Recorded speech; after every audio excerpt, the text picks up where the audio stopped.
onWURD family. This is Bishop Dwayne Royster. I am one of the co-hosts here at the Power Hour. We're here Monday through Fridays from 6 a.m. to 7 a.m. to bring you the latest in news happenings around Philadelphia and, of course, our opinions. And we have plenty of opinions to share with you each and every day.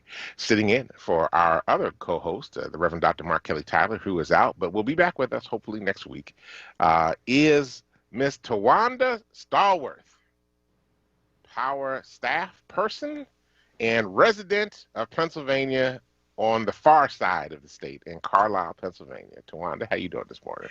I'm good, Bishop. Good morning. How are you? Good morning. Have you ever heard of Carlisle referred to as the far side of the state? No, no, no. Actually, and so Carlisle folks who are listening, we are still in the central part of the state. It's okay. We haven't moved. It's just that when we have conversations with our friends and family in Philadelphia, they like to think that we might as well be in Pittsburgh. So we're still in the middle, though. We're still here. We're still here. Well, it's a distance from Philadelphia, and it's a different world. Not a bad world. It's just a different world. It's just a very different world. So we're so grateful that you're here with us and taking time out of your schedule to get up very early in the morning. Although all of our listeners here should be very familiar with Tawanda, because Tawanda's not here in the morning on the air with us, you often find her on Facebook debating with Raphael. So that is not a unusual experience. If you are watching us, you will hear us quote Tawanda, and then you can have a chance to watch Tawanda and Raphael go for it as they disagree with each other rather vehemently and very passionately each day. So thank you for also doing what you do on that. Recent development there. Okay. Raphael and I just this past week have become Facebook friends. Yes. So I'm excited about that. I feel like that takes our relationship to another level. I'm excited to see how that's going to work out for both of us. That will be very interesting. Good. So far, so good. Yeah. Okay. Well, that will be extremely interesting to watch. I will miss the verbal tete-a-tete, the written tete-a-tetes that took place on the Facebook feed between the two of you as you all would go after each other with a level of intensity that was unique. As a matter of fact, oftentimes I felt like there was a whole nother show happening on the Facebook feed. We were talking about something else and y'all were still going at it. So that was very intriguing, very intriguing. Hey, but the person that holds it all together, make sure that we're on the air, that does everything that we have to do, that has a much further commute than we do to the other rooms in our homes where we get together to sit at our laptops to do this show, is Kawesa. Kawesa, how you doing today? I'm good. How are you? Good, good, good. I was kind of chuckling when you talked about it being pneumonia weather the other day, and the fact that it's like 40 degrees now, and it's going to be 71 later on. I'm like, that is a violent swing. But how was your ride in this morning? It was fairly easy. It's a little chilly, but not super cold. And I know, the temperature's going up. So, I mean, I'm still wearing my big jacket. I haven't changed jackets yet. So, yeah. And also, to everyone out there who thinks that they have time in the morning to get gas on their way to work, it's a setup. Don't do it. Get gas the night before. Oh, wow. Did you have a problem this morning? Oh no, I didn't have a problem. You're always thinking that you're gonna make it, and then you're like, I had to get out and basically kind of. So for anyone else who's listening, New Jerseyans, we don't pump our own gas. So that's right. That's right. I'm sitting there and I'm like, okay, is the attendant coming? Is he coming? No. All right. Well, I'm gonna pump my gas and I'm gonna do what I have to do. I know how to pump gas, so that's what I did. So then that way I can make it. Oh wow! No, it's like in those circumstances, that's when you just put $5 in and you keep going. When you know you got to get some gas because you got to get where you got to go, but you don't have time to wait for that whole tank to fill up. You throw $5 in and you're like, I'll have to get the rest of it later. Yeah, But I the guess, gas the night before is a very adult concept. Yeah. When I do that, I feel like I should get a sticker. wow. Well, I Yeah. mean, but see, here's the thing for Croatia though, the gas in Jersey is cheaper than it is in Philly. It sure is. So you really don't want to just get $5 because that's enough to get you across the bridge when you got to get back across, and it's going to cost you more to fill up in Philadelphia than it does in Jersey. These are facts. Strategy. So yeah, I mean, I guess that is that's part of the challenge. I hear you. I hear you. Well, maybe one day you will move over to Philadelphia. No.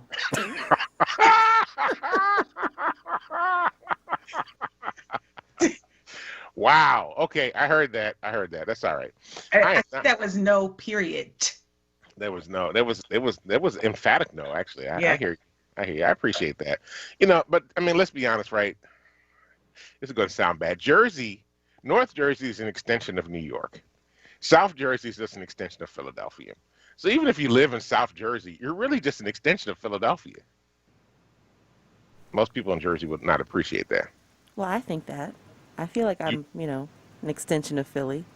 Yeah, I mean, absolutely. I mean, if you live in North Jersey, you cheer for the Giants and for the Jets and for all the teams up there. If you live in South Jersey, you actually cheer for all the Philadelphia teams. So it's like it's just an extension. Like for me, Wilmington, like Camden, all those areas in between are really just an extension of Philadelphia. But Harrisburg is Pittsburgh. Yes, absolutely. So, no, I mean, look, if you look at Camden and you look at Wilmington, they look just like Philadelphia. Would anybody disagree with me on that? You guys all have that I-95 piece, so that's fine. Honestly, if you go up and down 95, Baltimore, Wilmington, and Philadelphia look exactly the same. You're right about that. Yeah. They do. They all look exactly the same. You can go into any one of those cities and you won't know which one you're in. They look exactly the same. And they have the same demeanor, the same attitude, the same culture. They're exactly the same cities. Okay. All right. That's just Dwayne's opinion for today, and that's okay. We want to say good morning to all of our listeners that are listening to us right now on Facebook and on YouTube. So let me get a shout. Now, let me just tell you, this is what happens to me. I happen to press a certain button on my cell phone, which I'm actually tracking Facebook Live, and it erases everybody that said something in good morning. So if you don't hear your name, it's just my phone's fault.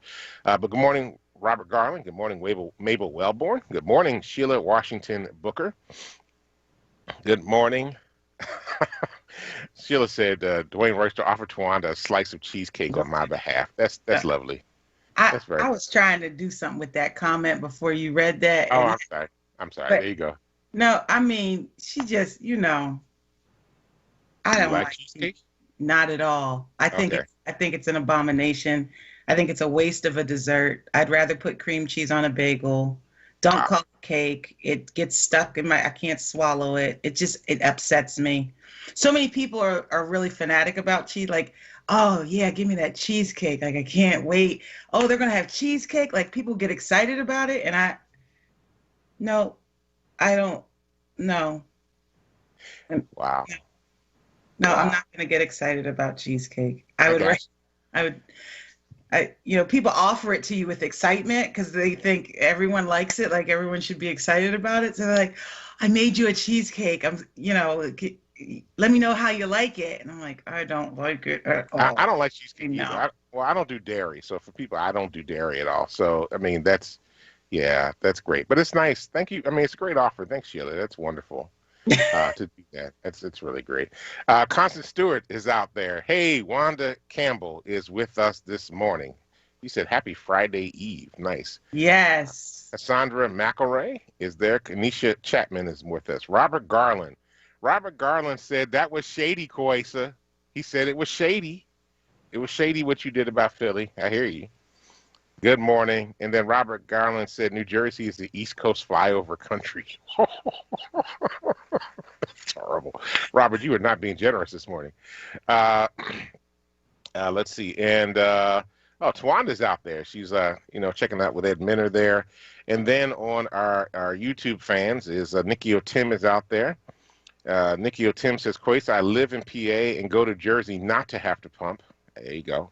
Some people like to do that. No, if you live in South Jersey, you do not claim Philly. I am not really sure what Nikki O'Tim is trying to say this morning. That's hurtful. That's very hurtful.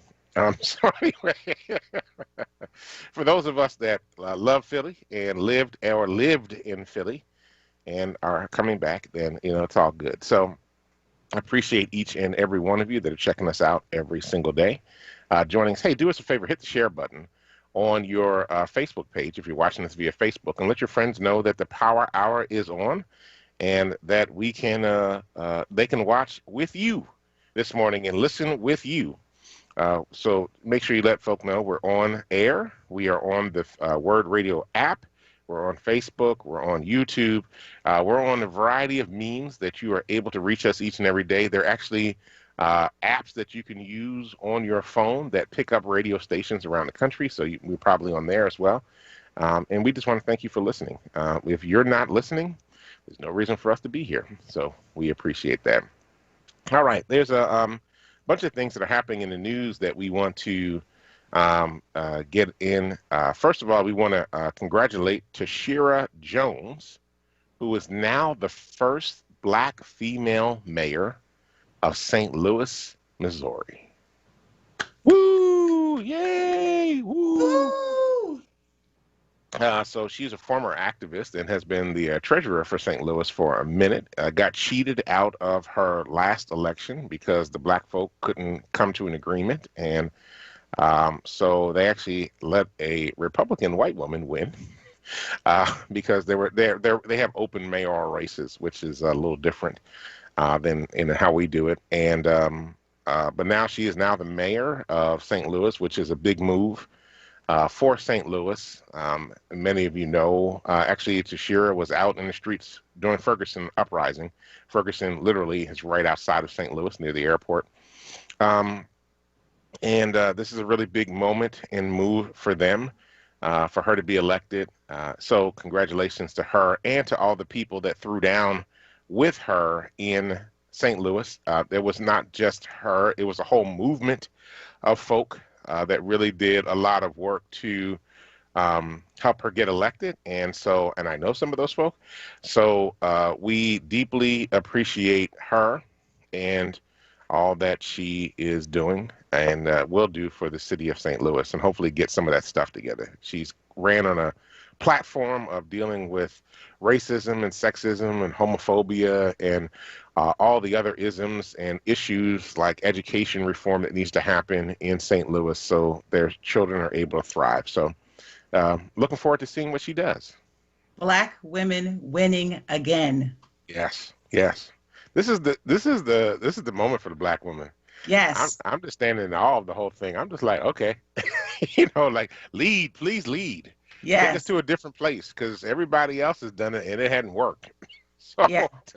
take us to a different place. Unfortunately, one of the things that's happened with that is that by the time Black women often lead institutions or organizations or municipalities, they're a mess. And so they have to really come in and try to straighten things out. But I'm in awe of the wisdom, the talent, and the giftedness of Black women. And I look forward to seeing her and Vice President Harris and Sheila, Mayor Lance Bottoms in Atlanta. I can't think of her first name right now. Keisha, yeah, I was getting ready to say something else. And so many others that are leading in this powerful way. Rachel Rollins, who's the DA in Boston, Kim Fox, who's the DA in Chicago. I mean, all these powerful Black women that are really showing the way. And I can't wait for Stacey Abrams to be the governor of Georgia. That's what I'm looking forward to. That's what I'm looking forward to, for sure. It's coming. I think it's coming. Yeah, I think what makes this era so pivotal for Black women is this. You know me. A lot of my conversation when we talk about Black women comes from a womanist perspective, right? Mm-hmm. So it's not that we're Black and that we're women. It's that we're Black, capital B, capital W women, and that intersection, and the ways in which we've had to fight so many systems just to even be, right? Yeah. Like we got this, right? And trust us and believe us and support us and do all of that, give us opportunities, and yeah, this it's our time, and yeah, we're winning again. You are indeed winning, and we are grateful for you and your winning and your winning ways. And so we continue to look forward to what's going to happen in the days and weeks ahead. Some really powerful things that I think are going to be very helpful for our folks. We do have a couple of other items that we want to get to, and I know we're getting ready to go to break here in a minute, so I want to just lift up what we're going to talk about. There's a ongoing debate about George Floyd's drug use and how the defense is trying to use that in the trial, even with the prosecution witnesses. And so we want to spend some time talking about that. The Texas voting groups are pressuring corporations to oppose the GOP suppression bills before they get there. We just want to remind folk that the Biden administration is offering up to $9,000 in funeral aid for families of COVID-19. This probably will be very important to folk to get a hold of and to talk about. And when we come back, the first thing we're going to talk about is State Rep Park Cannon of the state of Georgia and what happened with her the other day. Many of you were here when we talked about the fact that she was arrested for knocking on the governor's door in the state capitol, and she was charged with a felony of disrupting the General Assembly. So I want to follow up and share with you what happened with her and some of the other things that are happening, around the state and around the country. So you're listening to the Power Hour with Dwayne Royster and Tawanda Starworth. We'll be right back. COVID vaccines are here, and Black physicians and scientists help to develop them. So I feel good about getting the vaccine. And with new forms of the virus now spreading, I know we need to keep up everything we're already doing. Masking up, keeping that 6-foot distance, and avoiding crowds. COVID's been doubly tough on us, so let's double down to take it down. We can do this. Learn more about getting the vaccine and slowing the spread at cdc.gov/coronavirus. Brought to you by the U.S. Department of Health and Human Services. Okay, hers new fire potato chips and cheese curls. They are spicy. Whew, they're hottest snacks yet. Hold on. Whew. But it's not just heat. There's some nice sweet and savory stuff going on too. Ooh, there's that heat again. It burns, but it burns so tasty. Ooh, that's hot. Find Hers Fire Snacks at your store today. Whew. Taste the flavor, feel the heat, break out the Hers. If you haven't had the privilege to use ACAP's products, treat yourself. We made it easy for you to shop for good quality essential products with the help of local businesses such as cultural stores, convenience stores, gas stations, and local supermarkets. ACAP's, servicing the community since 1969. You're listening to WURD Radio, 96.1 FM and 900 AM WURD, independent Black media. Welcome back to the Power Hour. This is Dwayne Royster and our special guest co-host, Tawanda Starworth. Tawanda, how you doing this morning? Pretty good. Coffee's good. Weather's good. Breeze is good. Good. All good. Awesome. And I know some of you are asking where Reverend Tyler is. He's been really busy. He will be back. We hope sometime next week. He's fine. He's healthy. He's safe. Just to let you know, I know some of you are worried about him out there, and but he is doing well. But we're real excited that Tawanda's here with us, and she too is AME. So indeed, indeed, she too is AME. So in case any of you AMEs out there are worried that you are not being adequately represented on the show, Tawanda Starworth is adequately representing you right in this moment and this time. So you have your representation here. Hashtag YourAME. Yes, hashtag YourAME. My mother was AME for a season. She's now not, but that's as Mark Tyler once said to me, everybody's AME at some point. So I'm like, if you Black, you were AME at some point. This is true. I'm like, okay, that's cool. So Anyway, so I want to go back. So many of you remember that we spent a couple of days talking about this, about the arrest of State Rep Park Cannon, who was arrested because she went to knock on the door of the governor's mansion I'm not the governor's mansion, the door to the governor's office when he was signing the draconian voting rights bill into law in Georgia. So it just so happens to turn out, and she happens to be a Democrat from Atlanta, but she said she wanted to bear witness to the fact that he was signing this terrible law into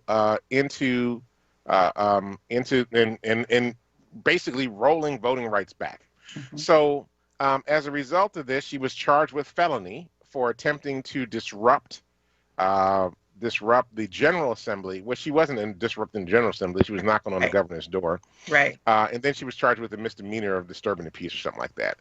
And the interesting thing about this was they showed the video, and literally all she did was knock on the door. I mean, it was nothing violent, nothing. They claimed she was banging on the door. I'm like, she knocked on the door to let folk know she was there. She wanted to come in and see what was happening, and they would not let her in. Well, it just so happens that the district attorney for the city of Atlanta has refused to press charges and has said, nope, not happening. We're not doing this. She saw nothing wrong. Again, another black woman. She saw nothing wrong with what the lawmaker did and how she responded in that particular circumstance. And so there are no charges for her at this particular moment in time. Now, if I was State Rep Park Cannon and there was an election coming up for the Secretary of State position that she could run on a ticket with Stacey Abrams, I think I might run. The Secretary of State in Georgia is elected position. It is not a appointed position. Like Pennsylvania, it's appointed. You're appointed by the governor to Secretary of State. You have to be approved by the state Senate, but it's not an elected position. So I think I'm all for State Rep Park Cannon, who is now my other hero in all of this, to run for Secretary of State and take out Brad Raffensperger, who is the current Secretary of State in all this. So I'm just grateful that the district attorney in Fulton County District Attorney Fannie Willis said she was not going to. She said, I'm not taking it to the grand jury. I'm not going to indict. There's no need for this. And so good job for her in recognizing that and addressing that issue. So, yeah, I mean, you know. It'd be interesting to see, though, if there could be some accountability for the officers. Yes. That arrested her on that day, because I mean, great that she's not going to be charged, and she shouldn't be, but she should not have had that experience. She should not have had that embarrassment. She should not have had that experience of trauma. She should not have been manhandled by people in uniform whom she has been elected to represent. Yeah. Right. So I'd be interested to see some accountability from the district attorney or otherwise for those officers that day. Yeah, I mean, I think there's a couple of folk. Actually, Craig Williams said, can she sue for unlawful arrest? Because, I mean, she was knocking on the door. She was not disrupting anything other than knocking on the door. Do you arrest people for knocking on the door to your house? I mean, you know, if they're trying to break in, it's one thing, but do you arrest them for knocking on your door? Right. No, right. That's not what you do. So, and, you know, she was in the people's house, and she was one of the people. Mm-hmm. And so, you know, those state, you know, legislative buildings are the people's houses. Mm-hmm. And so she went to knock on the door in a building that she had every right to have access to because she's a state rep. Mm-hmm. And as a state rep, she should have access. The state legislature is designed to be a check and a balance to the governor. She has every right to be able to go knock on the governor's door to be able to say what she had to say. And these aren't doors like doors in your house. Like these aren't like these are heavier doors, right? There's an element of security that's embedded in the building, right? So she's knocking at a door, but even for her to be pounding on the door, that wouldn't have done any harm. You know what I mean? So it's not like she, we can't do anything. I mean, Dr. Tyler had that list, a while back about things you can't do. Yeah, while While black, you're yeah. black. And I think at the end of the day, we just can't be like we can't exist. They do not want us to exist. So the moment that we do anything outside of that even looks like we're, trying to exercise some of our rights, that's a problem. Yeah. That's a problem. So I'm grateful that she's not being charged, but I think there's more to that, and I hope that more comes from that we. Yeah. Because what's preventing it from happening again? There's nothing to prevent it from happening again. And I mean, look, this is the governor that when Delta Airlines and Coca-Cola called him out, he's now threatening to go back to the state legislature and charge them extra taxes. Mm-hmm. Right. So they were supposed to get, certain tax breaks for, they're two of the largest employers in the state of Georgia. And because Delta's a hub there, that's their hub. And, Coca-Cola is just massive. It's their headquarters, worldwide headquarters. So they're now threatening to charge them with additional taxes. Now, I mean, what kind of nonsense is that? That, I offer critique, and then, as a result of offering critique, now you're going to tax me. Mm-hmm. Mm-hmm. That is absolutely ridiculous. And so remember, for context again, this is Governor Kemp, former Secretary of State Kemp, mm-hmm. who stole the election from Stacey Abrams, who is quite familiar with, understanding how elections work and how to get over and how to cripple the black vote. Mm-hmm. And that's what he's going to do until he's stopped. Right. Until something happens. But he has to be stopped. What's the plan? What's the strategy to mitigate this? So we can't wait until the governor election. And I mean, something has to be done with these laws now. Absolutely. Well, I mean, they've got to go, but I don't know that they're going to go before the next election. So actually, Mayor Keisha Lance Bottoms from Atlanta just signed executive orders actually making that every city institution now on every transaction will be asking you if you want to register to vote. So go pay your water bill. You want to vote? Right. Are you registered to vote? You got to pay your pocket ticket. Are you registered to vote? She was making some moves on that. I'm not even mad at her on that. I don't fully understand the structure down there because the counties in Pennsylvania have some level of autonomy in terms of how they run their elections. There's certain things they have to do, but the counties themselves can make determinations like where they're going to put ballot boxes or how to do things like that.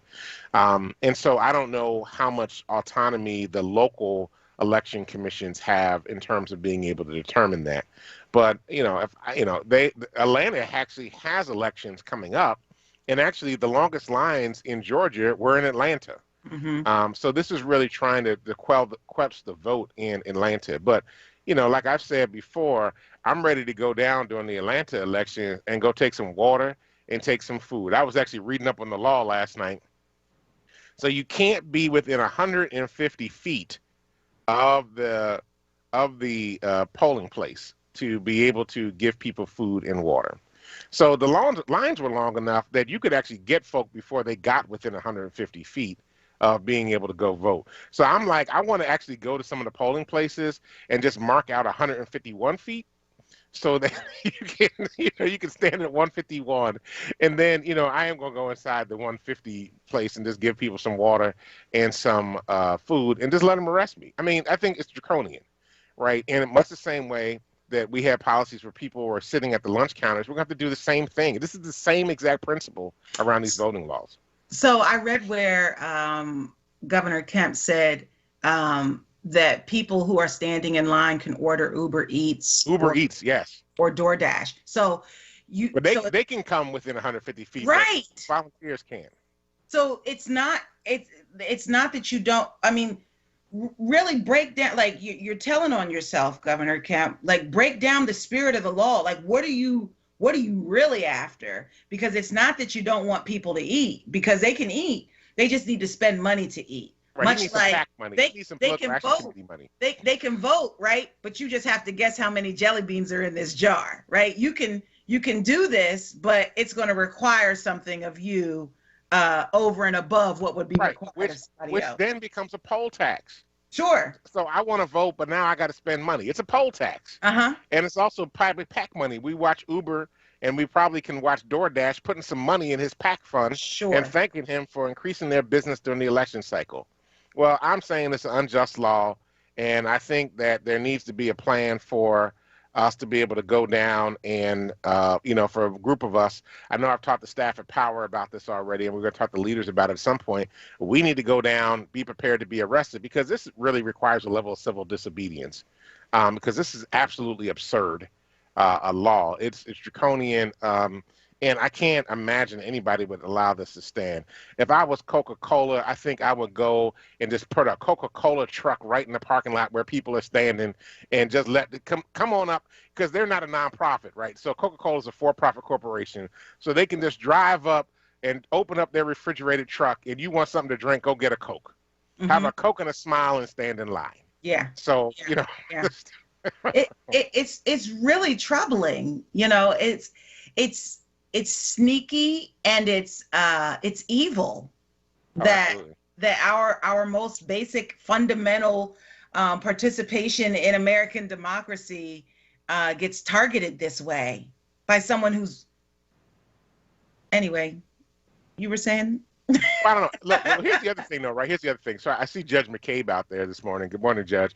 One of the things that we should be thinking about is the criminal justice system, right? If you are a judge and somebody is brought before you because they have been charged with giving water and food to citizens who are trying to vote, are you actually going to allow this case to go forward? If you're the district attorney in Atlanta, because this is going to be prosecuted in Atlanta, and you are watching this happening, are you going to allow this to happen? I mean, that is absolutely ridiculous. Much the same way that the DA in Atlanta was like, we're throwing these charges out. I'm not even taking this to the grand jury. Mm-hmm. There is discretion. There is prosecutorial discretion, right? So, if the DA decides that they're going to enforce an unjust law, then there's got to be some pieces that are happening with that as well. Well, I'm ready to go to Atlanta with my colleagues at Power. I've driven to Atlanta several times, day, night driving. I can do that. So I'm ready, Bishop. When I'm ready. Actually, their election's not until November, so we might even be able to fly down. I'm ready for that too. I might be able to do not to fly list on the way back if they arrest me, but at least I can go fly down on one way. Well, I might even fly on Delta. I don't normally fly Delta, but I might even fly on Delta, since they're standing up to this issue, just to make a point. So that was going to be my offline question for you, was like, okay, we get arrested, and then, sir, what's the plan? Does my mama need to come up with something, or? We will have to raise some funds before we go. we will have to raise some funds before we go. People down there. Hey, just to make, while we're talking about this, so people understand how state laws and how things happen, because what a lot of people don't know is that some of these bills have been introduced in the Pennsylvania legislature. Now, they haven't gone anywhere yet, but they have been introduced. And there's a real desire for Republicans in the state to draw back on the provisions that were allowed in 2020 during the election cycle to make sure that what happens in Pennsylvania does not happen again.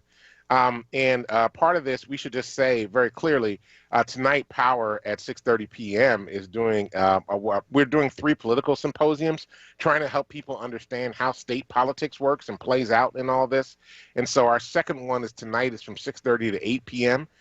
So we invite you to check that out. You can actually go to powerinterfaith.org.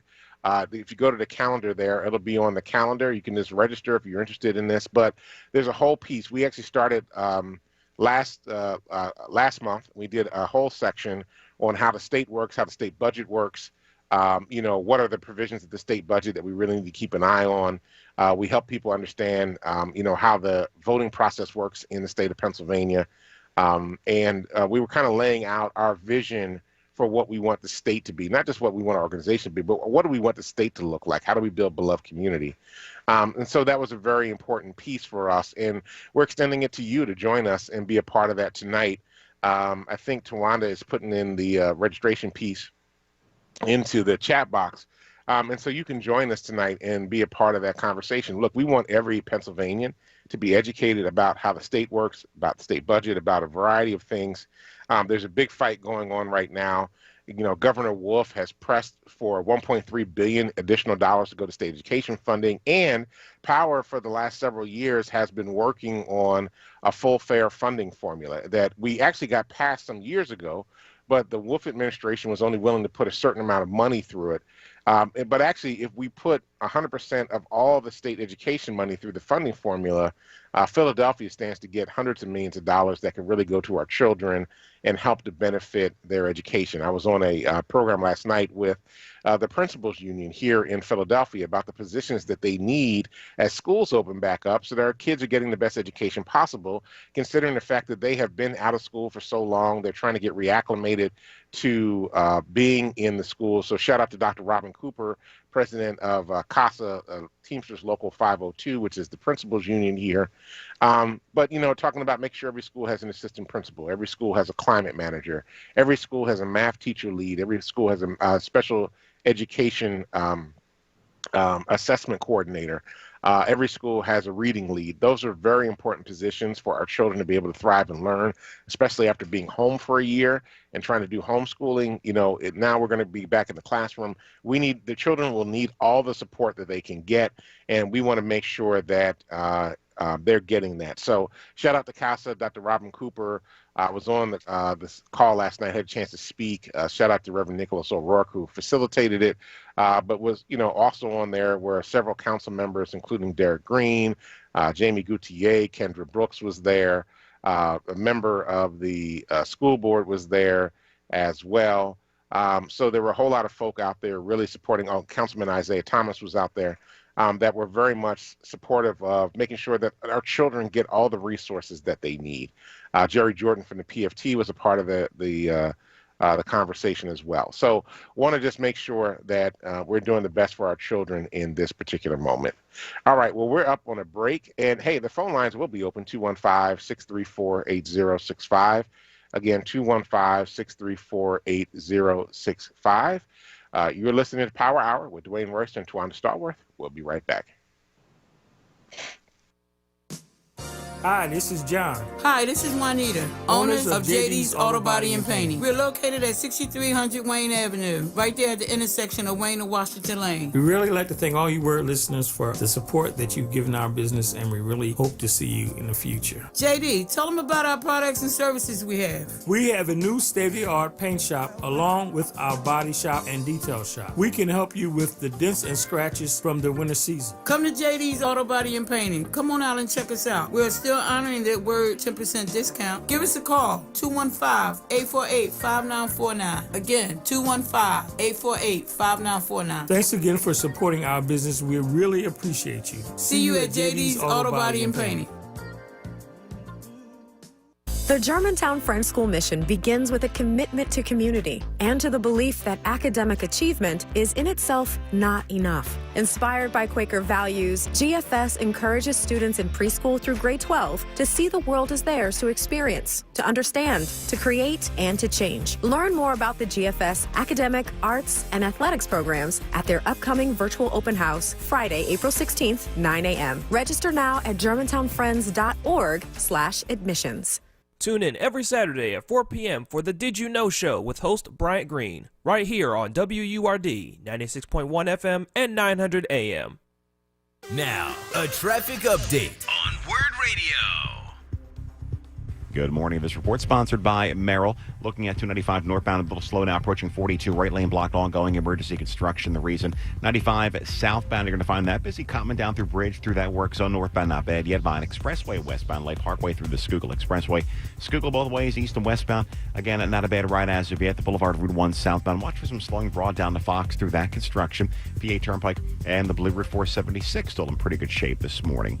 And with Merrill Guided Investing, you have the option to work with an advisor at a low cost of the minimum. Get started at merrilllynch.com/investing goals. Merrill Lynch, Pierce, Fenner, and Smith Incorporated, both a registered broker-dealer and investment advisor, member SIPC. For more traffic information, log on to sigalert.com. Jim Bachman with your Philadelphia area traffic.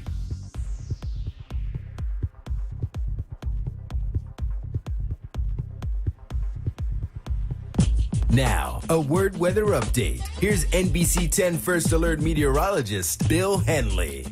Skies are clear and temperatures are cool to start with this morning, but with bright sunshine through the morning, we will warm quickly into the mid-60s by lunchtime, and a mainly sunny afternoon too, a high of 71 degrees today. Clouds increasing tonight, a few scattered showers tomorrow afternoon, and cooler as a result. 48 the low, 63 the high. Warming up this weekend, but mainly cloudy skies with a chance of early showers on Saturday. 50 the low temperature, 70 in the afternoon. I'm NBC 10 First Alert meteorologist Bill Henley. You're listening to WURD Radio, 96.1 FM and 900 AM WURD, independent black media. Welcome back to the Power Hour. This is Dwayne Royster along with special guest co-host Tawanda Starworth. We're here Monday through Fridays from 6 a.m. to 7 a.m. to bring you the latest in news happenings around Philadelphia and, of course, our opinions. We just wanted to lift up again, if you are actually interested in being a part of the political symposium tonight posted by Power, if you're listening on air, if you're on Facebook, we're actually going to post the actual link to register right into the page. But if you are listening online, if you go to www.powerinterfaith.org, you scroll down the page a little bit, there's a calendar, and if you draw on the day's date, there's a link, hyperlink in that. You click on that, it will take you to the registration page for tonight's political symposium. It's the second of three, and each of them are independent, although they do build on each other, but you can join in anywhere. And we invite you to join us and become part of this on tonight. And listen in. We're really focusing in. Power recently voted to become a statewide organization, and we want to make sure that people understand how state politics works in Pennsylvania. And it's not always quite what you think. I think Philadelphians have a perspective on how politics works in Philadelphia, but when you get outside of Philly and you get outside of the collar counties, the Chester, Delaware, Monco, and Bucks counties, actually the state of Pennsylvania operates very differently in different parts of the state. And so it's really like 4 states in one, and there's a different culture to it. So we want you to join in, check in with us, and be a part of this conversation about how we build power in the state and how we build beloved communities. So build a new Pennsylvania is what we're really calling. How do you build a new Pennsylvania? So appreciating that. Now, we have a caller on the line. Barbara from West Philly is on the line. Barbara, how you doing today? Excuse me. Good morning. I wanted to know, is there a way that people could just call in to listen to the presentation tonight? Yeah, tonight. Yeah, actually, when you register, they'll give you the information. You don't get the information until you register. So, but there is a way just to call in and listen to the program. Absolutely. Oh, okay. Well, and that's really good. And is there a way to get the previous presentation? Yeah, they'll let folk know tonight how to get that. We actually saved it so folk can actually just download it and watch it as well. Absolutely. Okay. And the other thing that I wanted to ask is that could you talk about what the proposed bills are here in Pennsylvania regarding voting, and so that and once they become law, and I wanted to know this about Georgia also. They can be challenged, right? So can't there be like an injunction or something, when the bills are challenged that it can't go forward? So is that part of what's happening in Georgia also, since it is a law now? Yeah, once a law goes into effect, the only way to prevent it from being implied is that you actually have to sue and claim, harm from the law going into place. So like the NAACP, the AME Church and others in Georgia are suing the state of Georgia, claiming that it will actually do irreparable harm and are basically disenfranchising its members.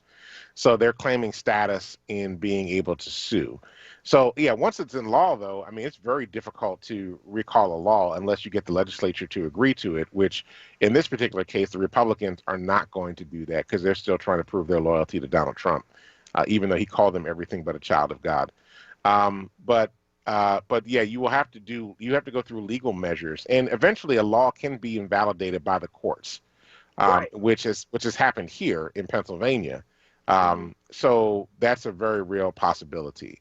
Let me just say that the bills have been introduced in Pennsylvania. I don't know what the numbers are, but they're actually the exact same bills. And I'll tell you why. There's an organization out there called ALEC, which is the American Legislative Exchange Council. They wrote all these bills. And so basically, these are copycat bills that are being introduced in 40 states across the country, including Pennsylvania.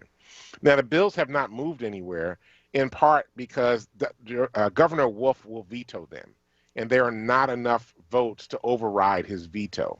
But they have been introduced. And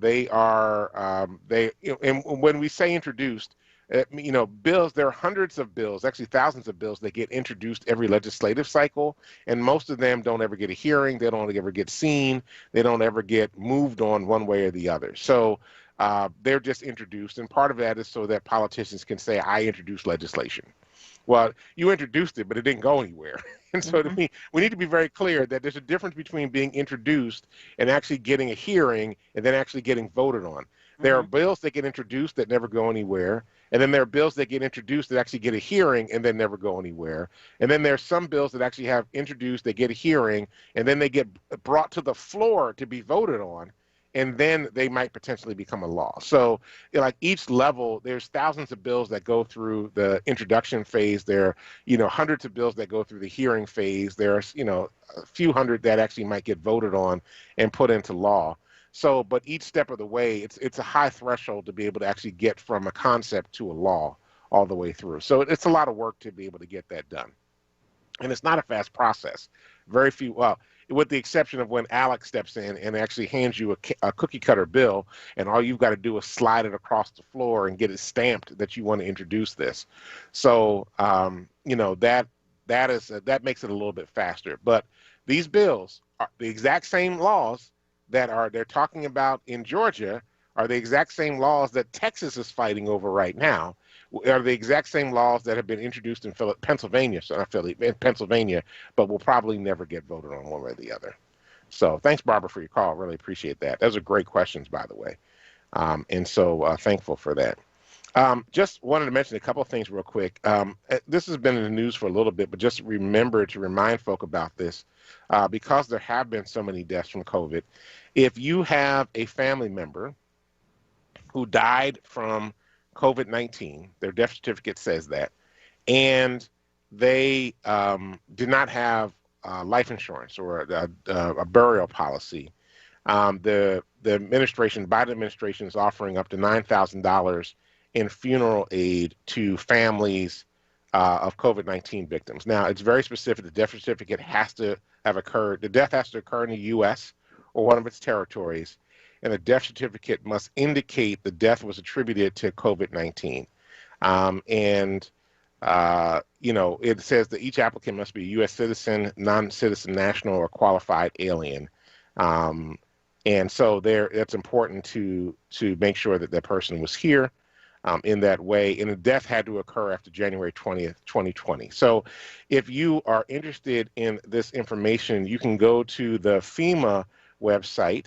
And they actually have a dedicated phone line for this as well. So it's not just that you have to register online. You can actually make a phone call.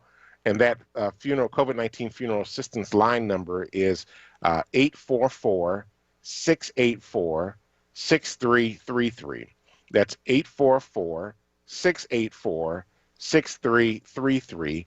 And it operates from Monday through Friday from 8 a.m. to 8 p.m. Central Time. So 8 a.m. to 8 p.m. Central Time. We're on East Coast time, so it's a little bit time difference. But you'll need, official death certificate, funeral expenses, and proof that the funds were received from other sources like family members and others that helped to pay for it. And you can recover up to $9,000. So I just wanted to share that information.